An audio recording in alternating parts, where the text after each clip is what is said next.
is coming back.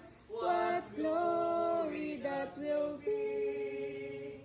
Wonderful is love to me. Amen. So, dahil po sa pagmamahal po ng Diyos sa atin, ibinigay po niya ang kanyang bugtong anak para po tayo po ay maligtas. Sa tuwing dumarating ang Pasko, lagi nating naririnig ang ilaw ng parol, ang saya ng pamilya, ang tawanan sa hapagkainan. Pero sa kalagitnaan ng lahat ng ito, minsan nakakalimutan natin ang pinakamahalagang dahilan kung bakit may Pasko. John 3:16 reminds us, "For God so loved the world." Hindi lamang like, hindi lamang appreciated, kundi so love. Sobrang minahal, lubos, tapat, walang kondisyon. Minahal niya ang mundo kahit puno ito ng kasalanan, sakit, pagkukulang at pagkakamali. Minahal niya tayo kahit may mga panahon na nakakalimot tayo sa Kanya. At dahil mahal niya tayo, that He gave His only begotten Son. Ibinigay, hindi pinahiram, hindi pansamantala. Ibinigay niya ang nag-iisa niyang anak at doon nagsimula ang kwento ng Pasko. Sa isang maliit na sabsaban, hindi palasyo, hindi marangyang lugar, kundi sa pinakasimpleng anyo ng kababaang loob.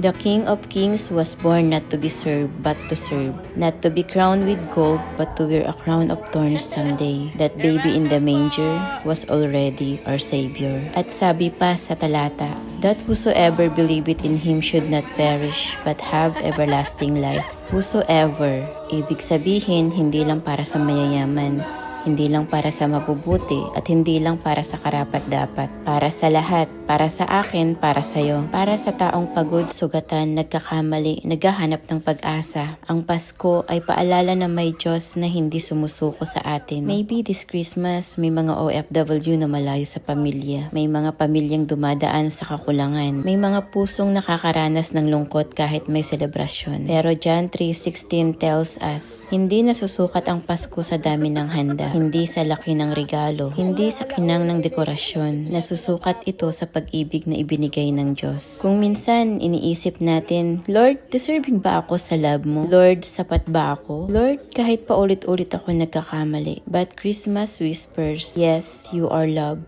Yes, you are forgiven, and yes, you are worth saving. Because God did not just give a gift, He gave His Son so we can receive hope, grace, and eternal life. Kaya ngayong Pasko, saglit tayong huminto at alalahanin, ang Pasko ay hindi lang tungkol sa kung anong natatanggap